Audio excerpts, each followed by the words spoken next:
ইন্নাল হামদুলিল্লাহ ওয়া শুকরুলিল্লাহ ওয়া সালাতু ওয়াস সালামু আলা রাসূলিল্লাহ। দেশ এবং প্রবাসের যারা যেখান থেকে দেখতেছেন, আল আরাফা হজ কাফেলার পক্ষ থেকে আপনাদের সবাইকে মোবারকবাদ জানাচ্ছি। সময়ত আজকে যারা আমাদের এই প্রোগ্রামটা দেখতেছেন, সকলের অবগতির জন্য কিছু কথাবার্তা বলতেছি। মূল কথা হচ্ছে, আজকে আমরা মূলত মক্কাতুল মুকাররমা থেকে মদিনাতুল মুনাওয়ারায় রাসূল করিম সাল্লাল্লাহু আলাইহি ওয়াসাল্লামের প্রিয় যে জায়গা, ইমানের জায়গা, মুমিনদের ইমানের খোরাকের জায়গা হচ্ছে সোনার মদিনা। সেই সোনার মদিনা আজকে আমরা এসেছি। আল্লাহর হাবিব নবী করিম সাল্লাল্লাহু আলাইহি ওয়াসাল্লাম মক্কার মানুষের যন্ত্রণায়, মক্কার মানুষেরা মানুষকে যে দুঃখ দুর্দশা, যে যন্ত্রণা, যে জুলুম আল্লাহ রাসূলের প্রতি করেছিল, শেষ পর্যন্ত আল্লাহ তাআলা হাবিবে কিবরিয়াকে মক্কা থেকে মদিনায় হিজরত করার জন্য বলেছিলেন। তো আল্লাহর হাবিব যখন মদিনায় হিজরত করার জন্য নিয়ত করেছেন, মক্কার মানুষেরা রাসূলুল্লাহকে দূর দূর করে তাড়িয়ে দিয়েছে। আর মদিনার মানুষেরা দূর দূর করে তাড়িয়ে দিয়েছে, আর মদিনার মানুষেরা দুটা হাত পেতে দিয়েছে, আল্লাহ রাসূলকে বুকে তুলে ধরেছেন। সম্মানিত হাজিরিন, আল্লাহর হাবিব যেদিন মক্কাতুল মুকাররমা থেকে হিজরত করে মদিনায় তিনি এসেছেন, আসার পরে তিনি সর্বপ্রথম যখন মদিনায় প্রবেশ করেছেন, মদিনার ছোট ছোট বাচ্চারা, শিশুরা আল্লাহর হাবিবকে এত মহব্বত করেছেন, রাস্তার দুই পাশে দাঁড়াইয়া শেষ পর্যন্ত রাসূলুল্লাহকে স্বাগত জানিয়েছেন। তালা আল বাদরু আলাইনা মিন সানিয়াতিল বিদাই ওয়াজাবা শুকরু আলাইনা মাদা লিল্লাহি দাই। এইভাবে রাসূলুল্লাহকে মক্কার সমস্ত শ্রেণীর মানুষেরা, বৃদ্ধ, শিশু, যুবক, যুবতীরা আল্লাহর হাবিবকে মুবারকবাদ জানিয়ে, সাধুবাদ জানিয়ে, ওয়েলকাম জানিয়ে মদিনায় আল্লাহ রাসূলকে গ্রহণ করেছেন। আল্লাহ রাসূল মদিনায় আসছে, এই এলাকাটার মধ্যে আল্লাহ রাসূল সবার আগে প্রবেশ করছে। তো প্রবেশ করার পরে এই এলাকার মানুষেরা, মদিনার মানুষেরা আল্লাহ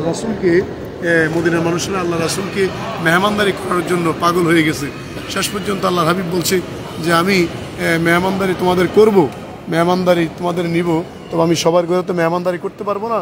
মূলত হচ্ছে যে আমি যে উটনির মধ্যে উঠছি, এই উটনিটা যেই জায়গার মধ্যে থামবে আমি তার ঘরেই ইনশাল্লাহ মেহমানদারি নিব। পরবর্তীতে আল্লাহ রাসূল সাল্লাল্লাহু আলাইহি ওয়াসাল্লামের উটনি আয়েশা হযরতে সাহাবী আবু আইয়ুব আনসারী রাদিয়াল্লাহু তাআলা আনহু বাড়ির মধ্যে হাঁটু গাড়ায় বসলেন।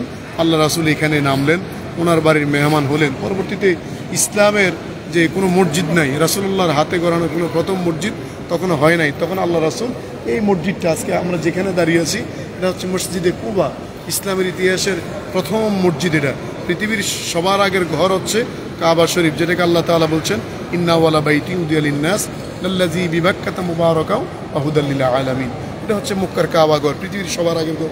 আর পৃথিবীর সর্বপ্রথম মসজিদ হচ্ছে এটা, এই যে এই ঘরটা, যেটাকে মসজিদে কোবা বলা হয়, ইসলামের প্রথম মসজিদ। এই মসজিদটা হচ্ছে এটা ইসলামের প্রথম মসজিদ, মসজিদে কোবা। তো হাবিবে কিবরিয়া এই মসজিদটা করছেন। আমরা যদি চতুর্পাশে দেখি, এই মসজিদটার ইতিহাস প্রায় 1500 বছরের কাছাকাছি। অনেক সুন্দর কারুকাজ, অনেক ডিজাইন করা এই মসজিদে কোবা। অত্যন্ত চমৎকার নান্দনিক একটা কারুকাজে এই মসজিদে কোবা করা হয়েছে। তো আল্লাহর হাবিব সরকার মদিনা এই মসজিদটা নির্মাণ করার পরেও হাবিবে কিবরিয়া পরবর্তীতে এখান থেকে কিছুদিন মেহমান হওয়ার পরে আল্লাহ রাসূল আবার কোবা অঞ্চল থেকে গিয়ে মদিনাতুল মুনাওয়ারা, যেটাকে মসজিদে নববী বলা হয়, সেই মসজিদে নববীতে আল্লাহ রাসূল গিয়েছেন। সেখানে যাই আবার খেজুর পাতার ছানি দিয়ে মসজিদে নববী নির্মাণ করেছেন, যেটা ইসলামের দ্বিতীয় মসজিদ, মসজিদে নববী।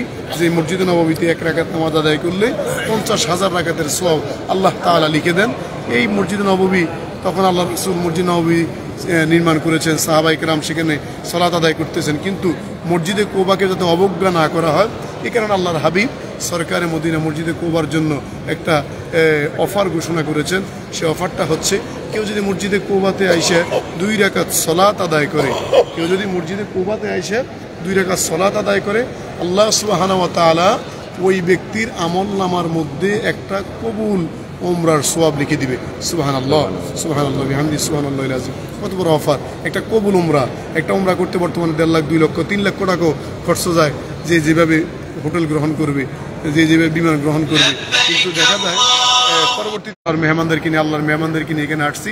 আমরা মসজিদে কুবাতে 2 রাকাত নামাজ আদায় করে মসজিদের কুবার যে নান্দনিক দৃষ্টিনন্দন নান্দনিক কাজ এগুলি আপনাদেরকে সংক্ষিপ্ত আকারে দেখালাম। তো আমরা দোয়া করি আল্লাহ যাদেরকে এনেছেন আল্লাহ কবুল করেছেন, যারা আসতে পারে নাই দূর দূরান্ত থেকে অনেকে দেখতেছেন দেশ এবং প্রবাসের, এবং অনেক মানুষ দোয়া চেয়েছেন। আমি অদম মাওলানা মুফতি মাজহারুল ইসলামের কাছে দেশ থেকে আমি তাদের জন্য দোয়া করবো। আমরা কাফেলা দোয়া করেছি যে আল্লাহ যাতে সবাইকে একবার মক্কাতুল মুকাররমা মদিনাতুল মুনাওয়ারা হাজিরা দেওয়ার তৌফিক দেয়, এবং ইসলামের যে নিদর্শনগুলি আছে এগুলি সচক্ষে একবার আইসা দেখার তৌফিক আল্লাহ যাতে ব্যবস্থা করে দেয়।